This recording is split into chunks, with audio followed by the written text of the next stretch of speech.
ಮಹದಾಸೆ ಅವರಿಗಿತ್ತು.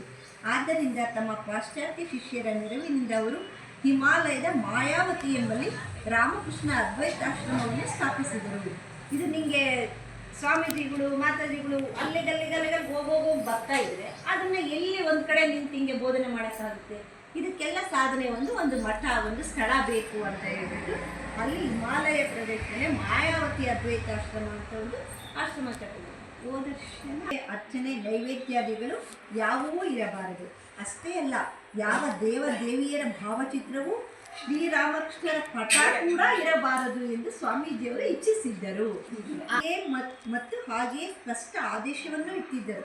ಈಗ ನಾವು ರಾಮಕೃಷ್ಣ ಸಂಘದವೇ ಅದನ್ನ ಸ್ಥಾಪನೆ ಮಾಡಿದ್ದೀವಿ ಅಂದರೆ ರಾಮಕೃಷ್ಣನ ಫೋಟೋ ಇಡ್ತೀವಿ, ಅದು ಇಟ್ಕೂಡ್ದು. ಇಷ್ಟೆಲ್ಲ ಆದರೂ ಮುಂದೊಮ್ಮೆ ಅವರು ತಾವೇ ಅಲ್ಲಿಗೆ ಭೇಟಿ ಇಟ್ಟಾಗ ಕೆಲವು ಆಶ್ರಮವಾಸಿಗಳು ಶ್ರೀರಾಮಕೃಷ್ಣನ ಭಾವಚಿತ್ರವನ್ನು ಇರಿಸಿಕೊಂಡು ಪೂಜಿಸುತ್ತಿದ್ದನ್ನು ಕಂಡು ಹಾಗೆ ಮಾಡದಂತೆ ಅವರು ಮನವೊಲಿಸಿದರು. ಕೊನೆಗೂ ಬಿಟ್ಟಿಲ್ಲ. ರಾಮಕೃಷ್ಣನ ಫೋಟೋ ಇಟ್ಕೊಂಡ್ರೆ ಮುಂದೆ ಒಂದ್ಸರಿ ಸ್ವಾಮೀಜಿಯವರವರೆಗೆ ಇಡಬಾರ್ದು, ಹಿಂಗೆ ನಾವು ಆ ತತ್ವಕ್ಕೆ ವಿರುದ್ಧವಾಗಿ ನಡ್ಕೋಬಾರ್ದು, ಪೂಜೆ ಮಾಡಬಾರ್ದು, ಇಡಬಾರ್ದು ಅಂತ ಅವ್ರಿಗೆ ಮನಕ್ಕೆ ಸಮಾಧಾನ ಆಗೋ ಥರ ಹೇಳಿ ಫೋಟೋ ತೆಗೆಸಿದ್ರು. ಅನಂತರ ಸ್ವಾಮೀಜಿಯವರ ಅಪೇಕ್ಷೆಯಂತೆಯೇ ನಡೆದುಕೊಂಡು ಬಂದಿತು.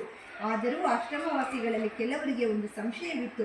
ತಮ್ಮ ಅಂತರಂಗದ ಒಲವು ದ್ವೈತದ ಕಡೆಗೆ ಇರುವಾಗ ಮತ್ತು ದ್ವೈತ ಬುದ್ಧಿ ತಮ್ಮಿಂದ ಇನ್ನೂ ದೂರವಾಗಿಲ್ಲದಿರುವಾಗ ತಮ್ಮನ್ನು ತಾವು ಅದ್ವೈತಾಶ್ರಮದ ಸದಸ್ಯರೆಂದು ಕರೆದುಕೊಳ್ಳೋದು ಸರಿಯೇ ಎಂದು.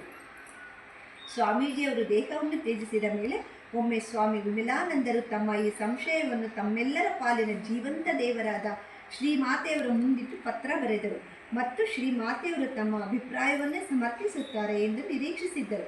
ಆದರೆ ಜಯರಾಮ್ ಬಾಟಿಯಿಂದ ಬಂದ ಉತ್ತರ ಅವರಿಗೆ ದೊಡ್ಡ ಆಶ್ಚರ್ಯ ಕಾದಿತ್ತು.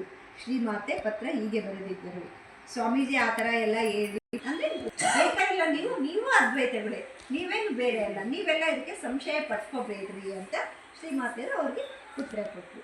ಅವರು ಹೀಗೆಂದ ಮೇಲೆ ಯಾರಿಗೂ ಆ ವಿಷಯದಲ್ಲಿ ಸಂಶಯ ಉಳಿಯಲಿಲ್ಲ. ಕೇವಲ ಅದು ಶ್ರೀರಾಮಕೃಷ್ಣರ ಸಹಧರ್ಮಿಣಿಯಾದ ಶ್ರೀಮಾತೆಯವರ ಅಭಿಪ್ರಾಯ ಎಂಬ ಕಾರಣಕ್ಕಲ್ಲ, ನಿಜಕ್ಕೂ ಅವರ ಉತ್ತರ ಅರ್ಥಗರ್ಭಿತವಾಗಿತ್ತು, ತರ್ಕಬದ್ಧವಾಗಿತ್ತು. ಯೋಚಿಸಿ ನೋಡಿದರೆ ನಿಜಕ್ಕೂ ಇದು ಎಷ್ಟು ಅದ್ಭುತವಾಗಿದೆ. ಮಠದ ಆ ಸ್ವಾಮಿಗಳಾದರೂ ಸುಶಿಕ್ಷಿತರು, ಶಾಸ್ತ್ರಗಳನ್ನು ಓದಿಕೊಂಡವರು, ವಿವೇಕಾನಂದರ ವಿಚಾರಧಾರೆಯಲ್ಲೇ ಮುಳುಗಿರುವವರು.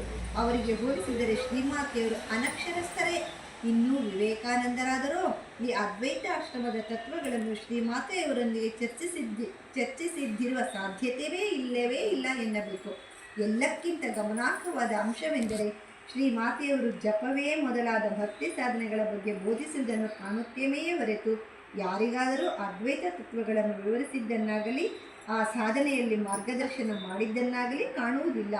ಹಾಗೆಂದ ಮಾತ್ರಕ್ಕೆ ಅವರಿಗೆ ಆ ಮಾರ್ಗದಲ್ಲಿ ಒಲವಿಲ್ಲ ಎಂದಾಗಲಿ, ಅವರನ್ನು ಒಬ್ಬ ಮಾನವಿ ಎಂಬ ದೃಷ್ಟಿಯಿಂದ ನೋಡುವುದಾದರೆ ಆ ವಿಷಯದಲ್ಲಿ ಅನುಭವವಿಲ್ಲ ಎಂದಾಗಲಿ ಭಾವಿಸುವುದು ತಪ್ಪಾಗುತ್ತದೆ ಎನ್ನುವುದನ್ನು ಅವರ ಕೊಟ್ಟ ಉತ್ತರದಿಂದಲೇ ಗ್ರಹಿಸಬಹುದು.